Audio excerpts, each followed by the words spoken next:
Hello students, good morning everyone. Today in 9th class mathematics we are starting the next topic parallel lines है ना. Parallel lines हम लोग अगर lines किसी plane में अगर ड्रॉ करें तो दो ही पॉसिबिलिटीज हो सकती हैं. आइदर द लाइंस इंटरसेक्ट और डू नॉट इंटरसेक्ट. किसी एक प्लेन में there are only two possibilities that the line may intersect और दे में नॉट इंटरसेक्ट. तो इंटरसेक्टिंग लाइंस तो अभी हम लोग समझ आता है that lines will be intersecting each other at some point है. लेकिन जो लाइंस इंटरसेक्ट नहीं कर रही उनके बारे में क्या कह सकते हैं? The lines are not intersecting each other then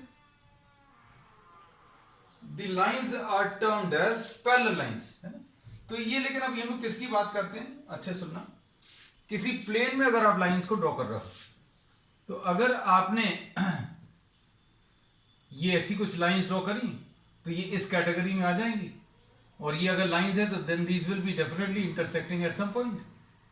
and if the lines do not intersect, अगर ये लाइंस कहीं तक भी आगे तक इंटरसेक्ट नहीं करें तो ये ऐसी लाइंस को भी हम लोग पैरेलल लाइंस बोलते हैं.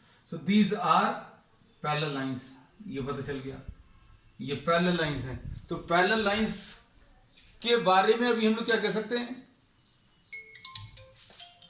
We can say that for parallel lines the lines do not intersect each other. They do not intersect each other and the distance between the two, दोनों के बीच का डिस्टेंस अगर आप मेजर करें कहीं पर भी ये सेम रहेगा. अगर ये डी डिस्टेंस है this will always be same. ठीक है. तो दो पॉइंट्स इसके बारे में क्या कह सकते हैं कि these do not intersect, और do not intersect की जगह अभी हम लोग we can also say that they never intersect है ना.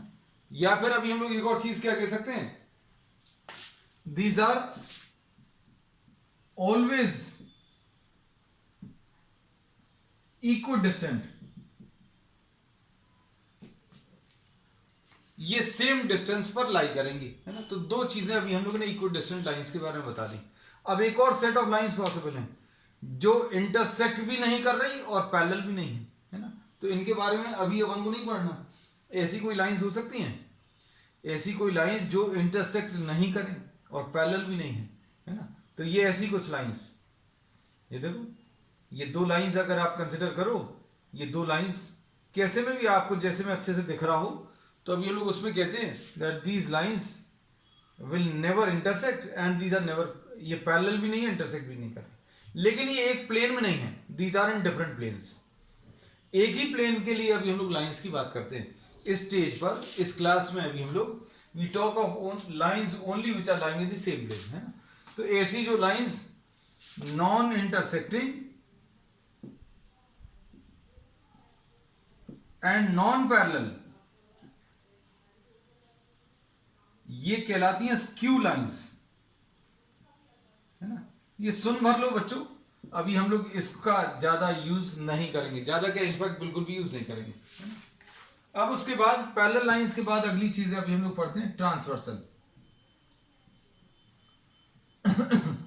कोई भी ऐसी एक लाइन जो दो लाइंस को इंटरसेक्ट करती है उसको अभी हम लोग ट्रांसवर्सल बोलते हैं. तो this will be a transversal and this also will be a transversal. But since we are talking only of parallel lines so will be talking of this condition है ना. तो अब नेक्स्ट टॉपिक जो है we'll be studying in detail about what happens when a line is intersecting two parallel lines. कोई एक transversal अगर दो पैरेलल लाइंस को इंटरसेक्ट करती है तो क्या होता है ये अब हम लोग इसमें पढ़ेंगे. Two parallel lines and a transversal. बहुत सारी चीजों में इसमें कंफ्यूजन रहता है बच्चों. वो सारी चीजें अभी हम आपको एकदम क्लियर कर देंगे है ना. अब अच्छे से सुनना सारी चीजें। अब सबसे पहले तो अभी हम लोग आपको इसमें बताएंगे, सपोज ये दो पैरेलल लाइंस हैं, these are the two parallel lines and this is the transversal, ये ट्रांसवर्सल है। अब इसमें बहुत सारे सेट ऑफ एंगल्स बनते हैं, आपको अगर दिख रहा हो तो कितने एंगल्स बन रहे हैं, this is 1, this is 2, 3, 4, 5, 6, 7 and 8, there are 8 set of angles, है ना। तो अभी हम लोग सबसे पहले जो डिफाइन करते हैं वो करस्पॉन्डिंग एंगल्स।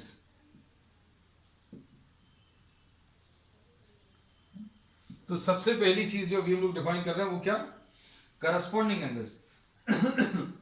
तो करस्पॉन्डिंग एंगल्स बच्चों क्या होते हैं, देखो करस्पॉन्डिंग वर्ड से क्लियर होना चाहिए, मतलब कुछ सॉर्ट ऑफ सिमिलैरिटी रहेगी, मतलब करस्पॉन्डिंग का मतलब इसमें ये रहेगा, जैसे अभी हम लोगों ने इस लाइन के ऊपर लिया एंगल, तो इस लाइन के भी ऊपर ही आएगा, और अगर ट्रांसवर्सल के लेफ्ट साइड में है इधर पर, तो इधर भी ट्रांसवर्सल के लेफ्ट साइड में आएगा। तो ये देखो तुम लोगों को शायद ये बात अब अच्छे से समझ में आए।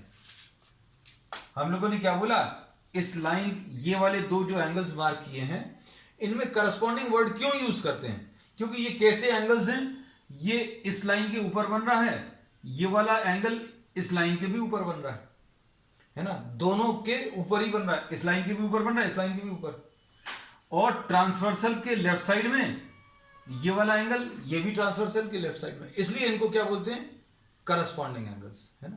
तो अब इसमें अभी हम लोग बोलते हैं कि ये करस्पॉन्डिंग एंगल्स आ गया एक सेट, है ना। तो इसमें अभी हम लोग ये कहते हैं कि करस्पॉन्डिंग एंगल्स जो हैं बच्चों इक्वल होते हैं।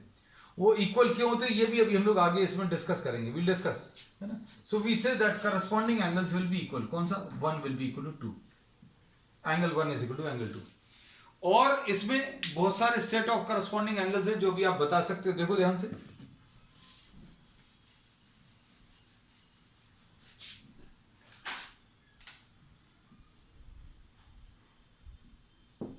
हम वही वाला डायग्राम ले रहे हैं, 1 और 2 तो इक्वल हैं।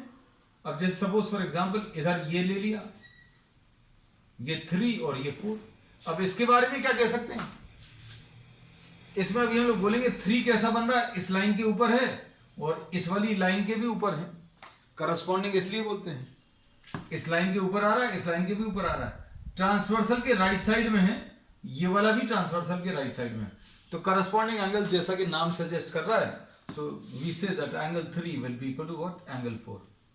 अब देखो और बता सकते हैं, कंफ्यूजन नहीं हो इसलिए अभी हम सबको अलग अलग डायग्राम से, चाहते तो अभी हम सारे एक ही डायग्राम में मार्क कर सकते थे, but for me it is very simple to draw 2 lines and a third line, है ना, क्योंकि इधर कंफ्यूजन होगा और वो कंफ्यूजन हमेशा के लिए आपको दूर कर रहे हैं। अब देखो इस क्या कह सकते हैं, इस लाइन के नीचे है तो इस लाइन के भी नीचे है, ट्रांसवर्सल के लेफ्ट साइड में तो ट्रांसवर्सल के लेफ्ट साइड में, तो 5 इज इक्वल टू 6, ये भी एक और सेट ऑफ करस्पॉन्डिंग एंगल्स। ये सारे अभी हम करस्पॉन्डिंग एंगल्स मार्क कर रहे हैं। और देखो अब इसमें 7, इसको कैसा बोलेंगे, that 7 is below this line as well as below this line, to the right of the transversal, to the right of the transversal. ये वाला जो एंगल है बच्चों इस लाइन के राइट साइड में बन रहा है, इसके भी राइट साइड में, इस लाइन के नीचे बन रहा है तो इस लाइन के भी नीचे बन रहा है। So here also we say another set of angles 7 is equal to 8, है ना।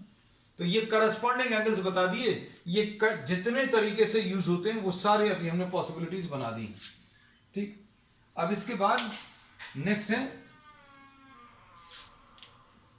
नोट कर लेना बेटा जो भी चीज ऐसी काम की लगती है, और you can just take a screenshot.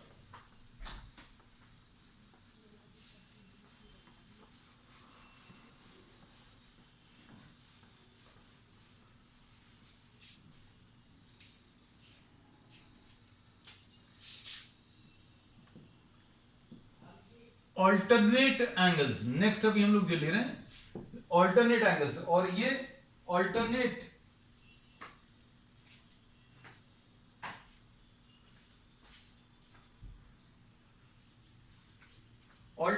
Interior angles हैं, तो ऑल्टरनेट इंटीरियर एंगल्स नाम से ये क्लियर होना चाहिए, ये भी अभी हम आपको बता दें। ऑल्टरनेट और इंटीरियर में, सॉरी, ऑल्टरनेट और करस्पॉन्डिंग में एक डिफरेंस यही है। ऑल्टरनेट मतलब अभी हम बोलते हैं विकल्प, है ना, चॉइस, मतलब the different part of it, है ना, मतलब अभी हम बोलते हैं different method to express the angle. अब जैसे सपोज अगर अभी हम लोग इस एंगल की बात करें, तो इस एंगल को अभी हम लोग कैसे डिस्क्राइब करेंगे?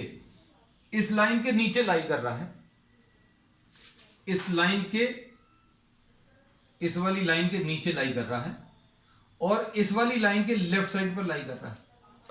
अब हमें क्या बताना है? इस वाली लाइन के ऊपर लाई करेगा, इस वाली लाइन के ऊपर लाई करेगा, और इस लाइन के लेफ्ट साइड पर लिया था तो इस लाइन के राइट साइड में, इसके ऊपर इसके राइट साइड में, तो ये वाला एंगल आएगा। तो ऑल्टरनेट एंगल्स अभी हम लोग बोलते हैं ये है। तो ये ऑल्टरनेट एंगल्स को अभी हम लोग कुछ और नाम दे दे रहे हैं, बच्चों कुछ और नाम देते हैं इसको। अभी हम लोग जैसे कहां तक 8 तक ले लिए थे, सपोज ये 9 और ये 10 है ना, तो अब हम लोग इसमें क्या बोलते हैं? Alternate interior angle say angle 9 will be equal to angle 10। अब इसके बाद नेक्स्ट इसमें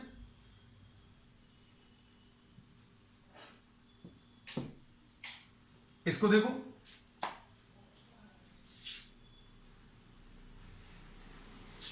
इसमें अभी हम लोग क्या बोलते हैं, देखो अच्छे से, इस लाइन के ऊपर और इस लाइन के लेफ्ट साइड में, ऐसा कुछ है। तो यहां पर कैसा रहेगा ये ऑल्टरनेट एंगल? इस लाइन के राइट साइड में, इस लाइन के ऊपर लिया था तो इस लाइन के नीचे आएगा, तो ये वाला एंगल आएगा इसका ऑल्टरनेट, है ना। तो ऑल्टरनेट एंगल्स बताने का जो तरीका है वो समझ में आना चाहिए। Angle 11 is equal to angle 12। अब इसको और सिंपल तरीके से अगर अभी हम लोग बताएं तो ऑल्टरनेट एंगल्स हमेशा ये Z में और बच्चों ये S में बनते हैं। किसमें? ये S है अल्फाबेट S जैसा है और ये Z जैसा है। इसमें देखो ये Z है, ये Z कैसे दिख रहा है? कुछ लोगों को ये कंफ्यूजन होगा, लो अब ज्यादा अच्छा, ये Z जैसा और ये S जैसा, तो S जैसा तो एकदम इसमें कुछ बनाने की जरूरत नहीं पड़ेगी। सो एंगल्स ऑल्टरनेट अगर आपको देखने तो आप ये देख लेना कहां पर S या कहां पर Z बन रहा है। Will discuss this aspect in the problems, है ना, आगे के प्रॉब्लम्स में इसको डिस्कस करेंगे। अब देखो इसमें अभी हम लोगों ने ये ऑल्टरनेट इंटीरियर एंगल्स की बात की थी, alternate interior angles. Alternate exterior भी होते हैं, तो ऑल्टरनेट एक्सटीरियर बच्चों कौन से होते हैं वो देखना ध्यान से।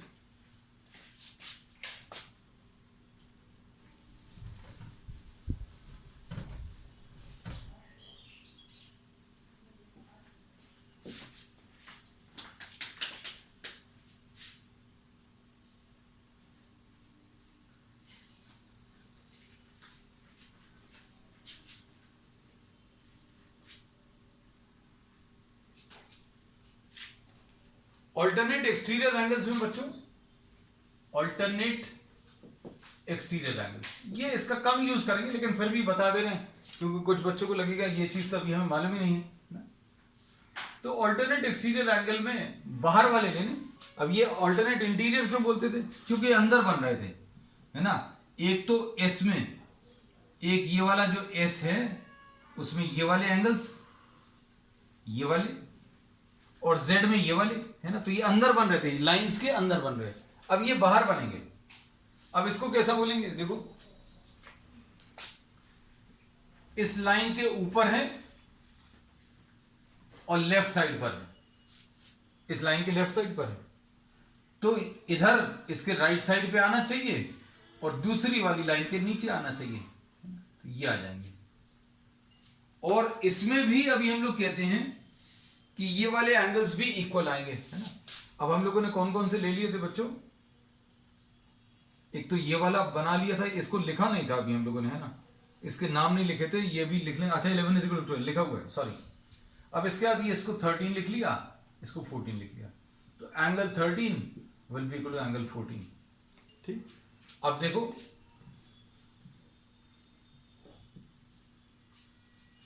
इसको कैसे बोलेंगे, इसका एक्सटीरियर ऑल्टरनेट एक्सटीरियर एंगल इस लाइन के ऊपर है, इसके राइट साइड में,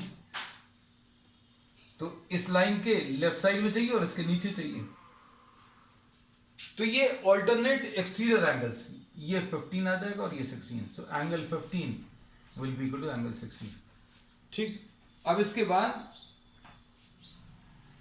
नेक्स्ट है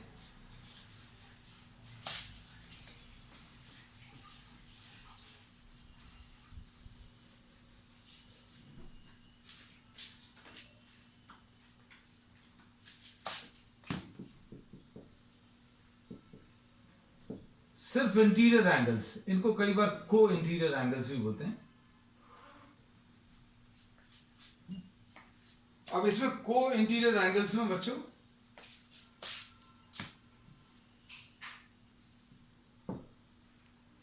इनको अभी हम लोग इंटीरियर एंगल्स बोलते हैं, सिंपल।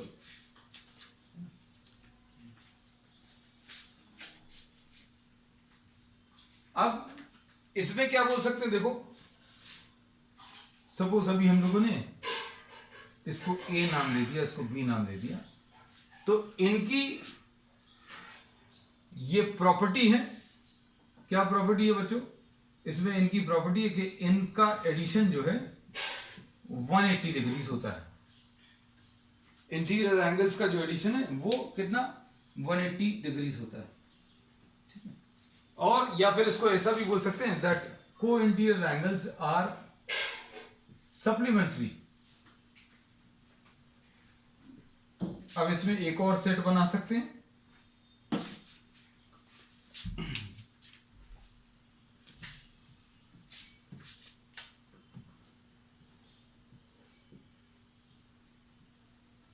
ये C आ जाएगा, ये D आ जाएगा, so C plus D will be equal to 180। And hopefully ये सारे टर्म्स जो है एकदम परफेक्टली क्लियर हो गए होंगे। तो करस्पॉन्डिंग एंगल्स बता दिए अभी हमने आपको, फिर उसके बाद आपको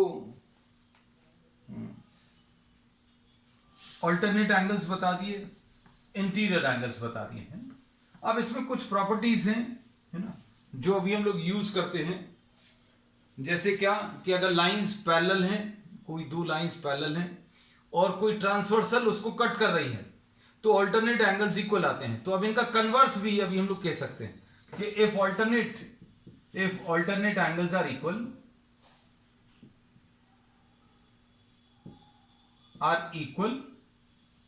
then the lines are parallel, ऐसा कह सकते हैं। तो ये इसका कन्वर्स भी अभी हम लोग बता सकते हैं। ठीक, अब इसके बाद नेक्स्ट है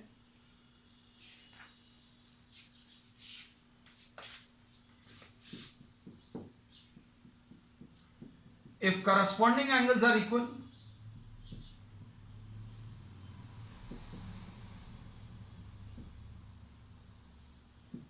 then also the lines are parallel। Lines को पैरेलल प्रूव करने के लिए या तो ऑल्टरनेट एंगल्स को इक्वल प्रूव कर दो या फिर करस्पॉन्डिंग एंगल्स को इक्वल प्रूव कर सकते हैं, है ना। अब इसके बाद नेक्स्ट एक और प्रॉपर्टी,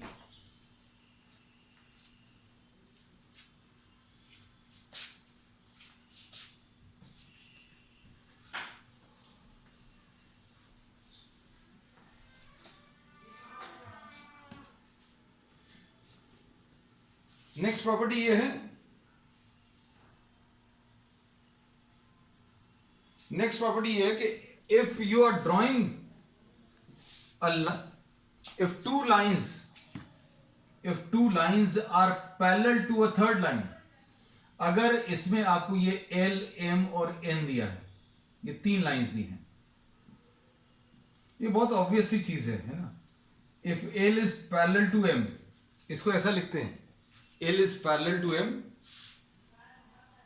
और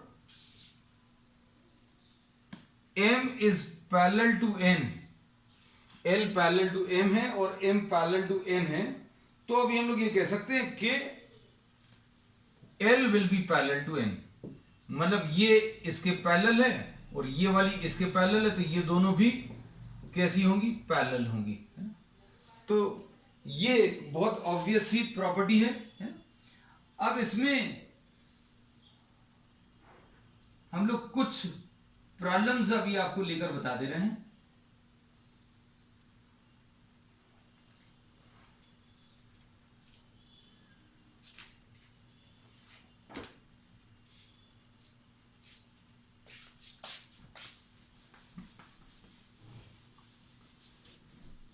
देखो,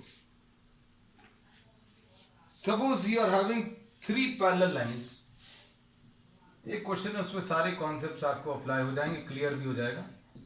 these are 3 parallel lines and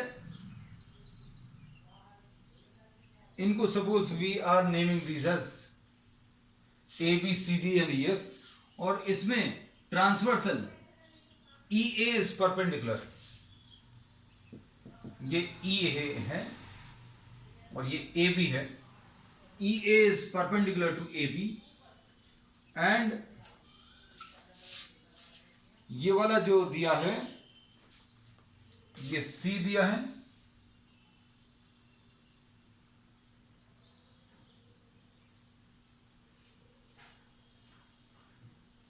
देखना ध्यान से। अब इसमें आपको A B parallel to C D is given and this is given parallel to E F. ये दिया हुआ है, प्रॉब्लम में दिया है, और ये भी दिया that this is 90, this is given. अब इसमें प्रॉब्लम में आपको एक और एंगल दिया है, angle B E F. Angle B E F ये 55 डिग्रीज दिया, this is 55 degrees and you have to find out x y and z. आपको angle x y and z ये कैलकुलेट करना है। इसमें एक्स कौन से बच्चों, देखो ये एक्स ये वाला एंगल है, देख लेना कुछ गलत मार्क नहीं कर दें। This is Y and this angle is Z. X Y और जेड। अब इसमें देखो क्या क्या चीजें अभी हम लोग यूज कर सकते हैं। अब इसमें देखो आपको एक्स वाई और जेड कैलकुलेट करना है। You have to calculate X, you have to calculate Y and you have to calculate Z. अब इसमें आप सिर्फ इस वाले पार्ट को देखो जिसको भी हम डार्क कर दे रहे हैं। इसमें ये वाला पार्ट हम इसका अलग एक डायग्राम ड्रॉ कर दे रहे हैं। This is 55 and this is Y, है ना। ये 55 है, ये y है। तो ये दो पैरेलल लाइंस में अगर ये ट्रांसवर्सल है तो ये इंटीरियर एंगल्स हैं। ये एंगल्स कौन से बच्चों, ये इंटीरियर एंगल्स हैं, और इंटीरियर एंगल्स का सम जो है वो सप्लीमेंट्री होता है। तो अभी हम लोग क्या बोल सकते हैं, y plus 55 will be equal to what, 180, है ना। तो अभी आप y की वैल्यू इसमें निकाल सकते हैं। y की वैल्यू कितनी आ जाएगी, y will be equal to 180 minus 55, यानी ये कितना आ जाएगा बच्चों, दिस विल बी 135, ठीक है बेटा। So this value will be 60, 180 minus, ठीक। अब इसके बाद क्या दिया है, 180 माइनस 55, 125 बच्चों, है ना, 120। चलो इतना तो चला लेना। y की वैल्यू 125 आ गई, है ना। अब इसके बाद इसमें देखो आपको करस्पॉन्डिंग एंगल्स अगर आपको दिख रहा हो, angle x is equal to angle y, ये क्यों है ये भी हमने आपको बताया था। करस्पॉन्डिंग एंगल्स देखने का तरीका क्या है, ये वाली एक लाइन है और ये वाली एक लाइन है, और इसमें इस लाइन के नीचे वाला एंगल इस लाइन के राइट साइड पर, इस लाइन के भी राइट साइड में, इस लाइन के नीचे और इस लाइन के भी नीचे। तो करस्पॉन्डिंग एंगल्स बताने का तरीका यही रहता है तो angle X will be equal to angle Y, और एंगल वाई बच्चों कितना आ गया है, ये 125। So angle X will be equal to 125। ठीक, अब इसके बाद नेक्स्ट स्टेप आपको क्या करना है, अब नेक्स्ट z निकालना है। z निकालने के लिए अभी हम लोग किस चीज का यूज कर सकते हैं, देखो ध्यान से, ये और ये दो पैरेलल लाइंस ले लो, हम थोड़ा सा पोर्शन इसका रब कर दे रहे हैं ताकि आपको सारी चीजें क्लियर हो जाएं। ये वाला पार्ट अभी हम रब कर दे रहे हैं, देखो